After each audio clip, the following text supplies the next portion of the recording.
Hi there, my name is Daniel Kirsch, and welcome to Mass Media and American Politics. I want to talk today a little bit of an overview of the substance of the course, and by that I mean the content that's in your textbooks that I'm requiring you to buy. I talk about contract grading and the way the course is structured and the kind of things you'll be doing in the contract grading video. So if you haven't watched that, I urge you to watch that. This is going to be more a video where I talk about the authors and the content of the textbooks, again, that I'm requiring you to buy. And I'm probably going to get the names of their books wrong, so be prepared for that. And if you have some questions about how to obtain these books or in some way, what some of the assignments are going to entail, I can definitely answer those questions in our first class meeting. But for now, this is the name of the textbook, and I write on this board in my lectures, and hopefully most of it's clear. Obviously, my handwriting is not all that stellar, but at least it's authentic. I dislike PowerPoint, okay, and so I have never really become comfortable with PowerPoint in videos. Maybe that'll change in the future, but for now, I really more think that this gives an energy to teaching that and maybe learning that I hope you share. And if not, please let me know if you don't appreciate this format, but I've gotten good feedback on it so far, so I'm going to stick with it. So as far as the textbooks are concerned, the first one is called, what is it called? Media Politics, I believe, by Shanto Iyengar, and it's published by W.W. Norton. Iyengar is a Stanford University political scientist, and he's very good at political campaign studies, and as well as all of the things that apply to a standard history of the way that American media has interacted with American politics and government. And I find that his textbook is a very good overview of all of the different ways that the media is framed and how it both contributes to and reflects the conversation politically that happens in the United States. So most of the content in the lectures that I'm going to be explaining to you is from Iyengar. And let me say one other thing about that now. I have taught this course before several times, and about maybe half a dozen times at this point in the last 5 years. I often reinvent it. This time I'm not so much reinventing the content as the structure. I haven't done contract grading before in this particular course.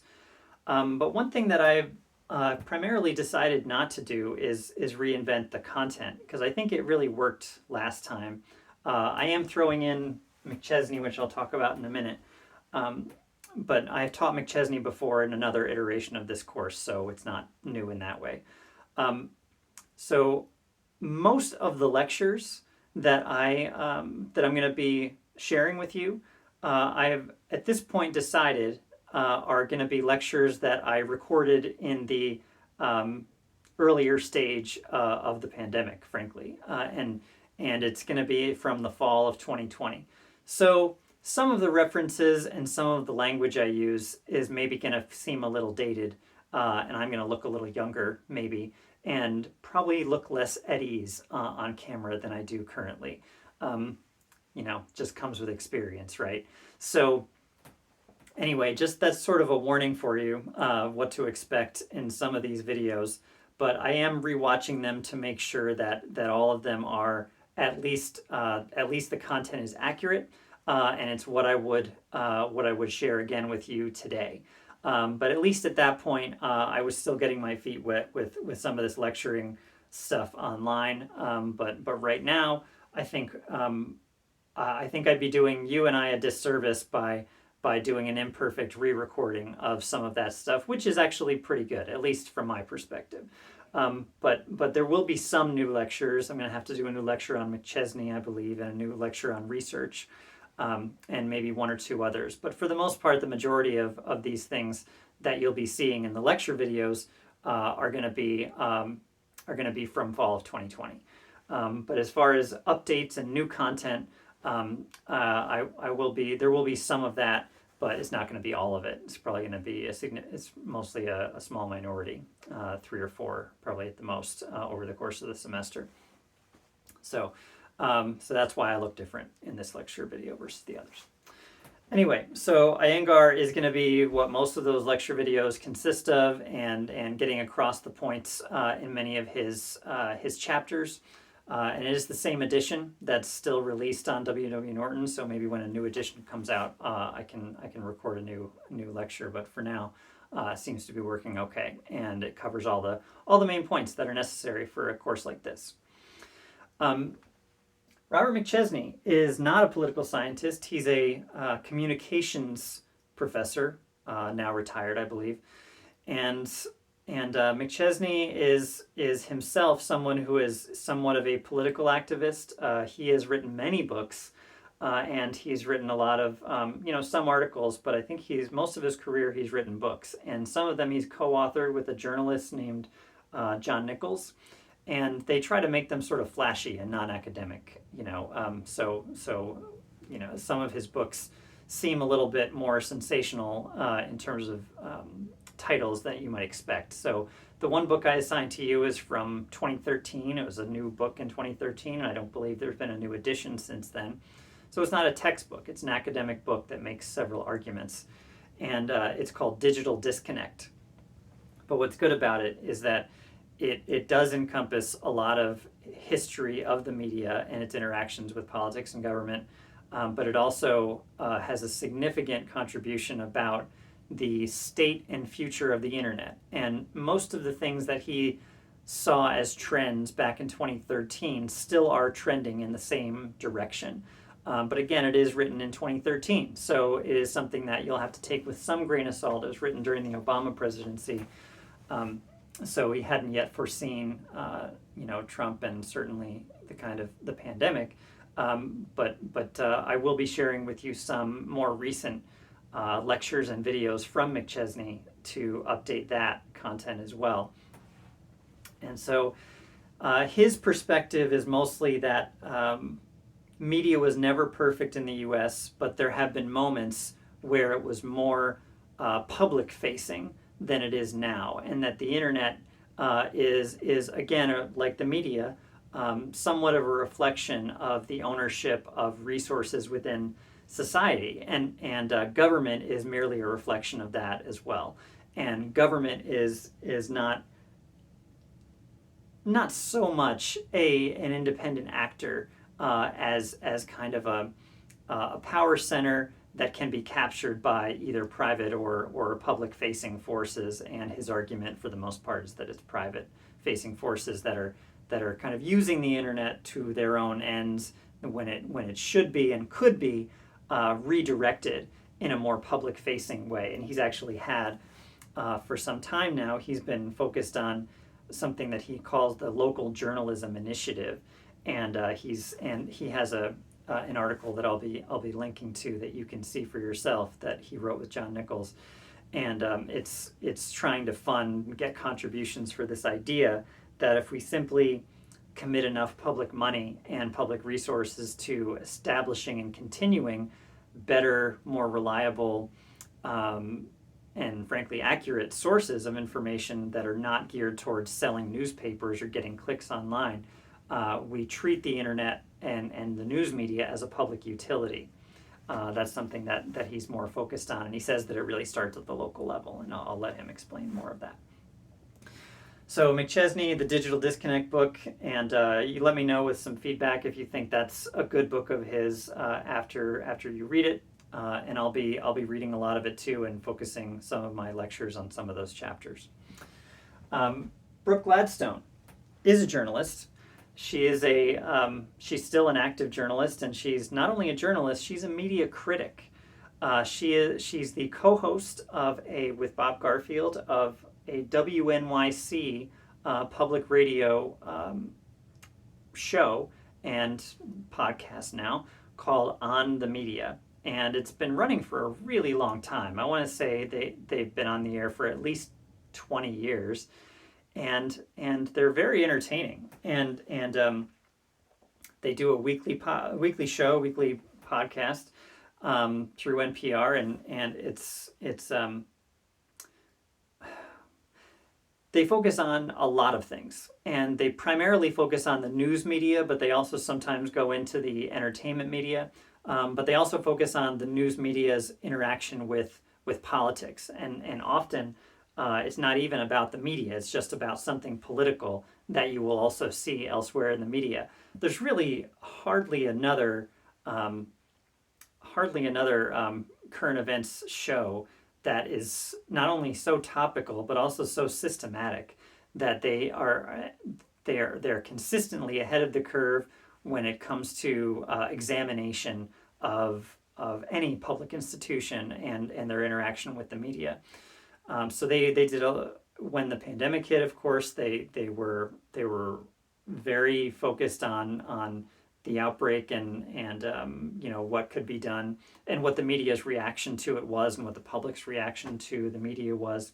But they've also done a lot of criticism of Fox News and MSNBC and CNN, but also local news media.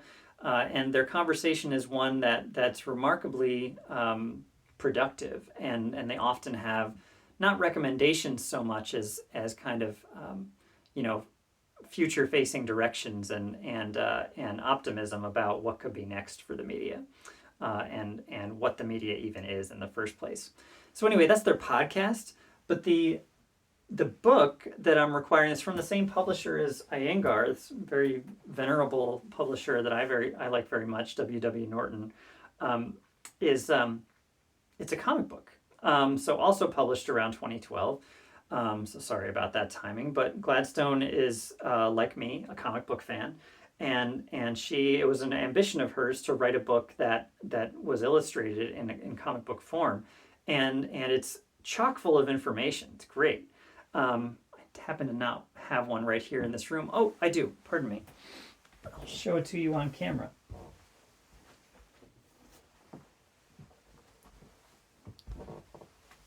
Ta-da! So, The Influencing Machine by Brooke Gladstone. Nice little hardcover book if you can get that copy.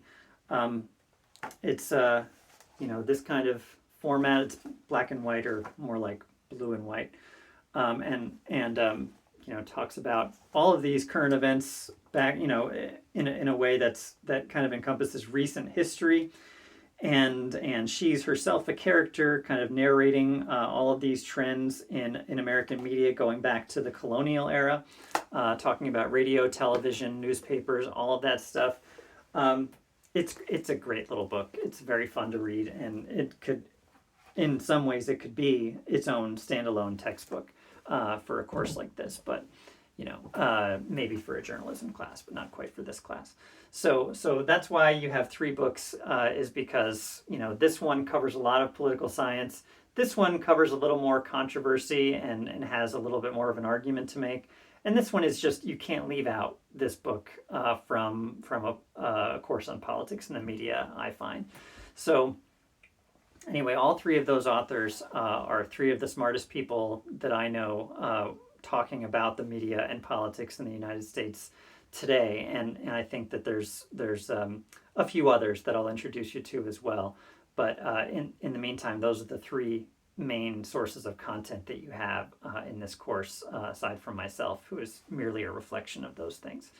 My own work has been in political discourse primarily, and so it's not so I have done research on campaign ads, and a lot of research on particularly presidents and other political actors in the U.S. But I'm not so focused on news media outlets in my own research as I am on actors themselves and using the media as a medium. That's what the media is. But finally, I do want to mention that there is another tradition. The McChesney kind of tradition is what it fits in with, is that I'll be introducing you to as well. And it's kind of the critical look at the media that fits in with a more public facing and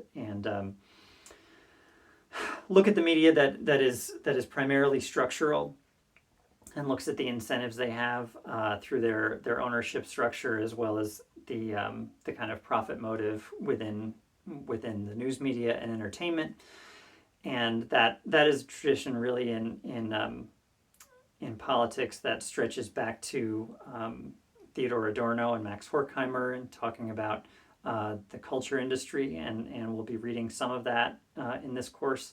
But Noam Chomsky's book, Noam Chomsky and Edward Herman's book, excuse me, and later documentary Manufacturing Consent is another strain of this that you should, if not agree with, then certainly be aware of and watch it. It's sort of a rite of passage in my mind in college. It's by the time I watched the documentary Manufacturing Consent in college, it was already a little bit old. But you'll be struck, I think, by the resonance that it still has today. So we'll be talking about that as well.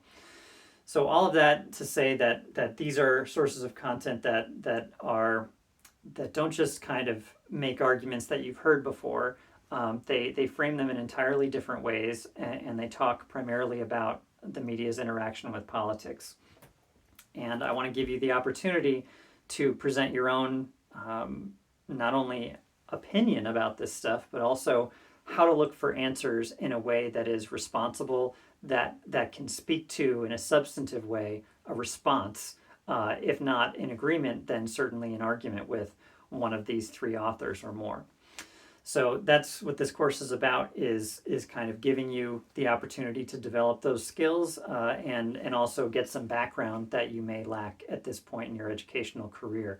But hopefully when you leave this course, you'll have a little bit more of a leg to stand on when you bump into someone and they have an opinion about what the media does or doesn't do in relation to politics, in relation to our daily lives. Okay, let me know if you have questions, but we will cross every bridge when we come to it.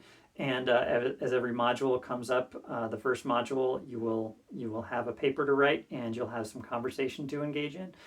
And we'll go from there and look for these books to buy, as well as additional content I'll be providing on Canvas very soon.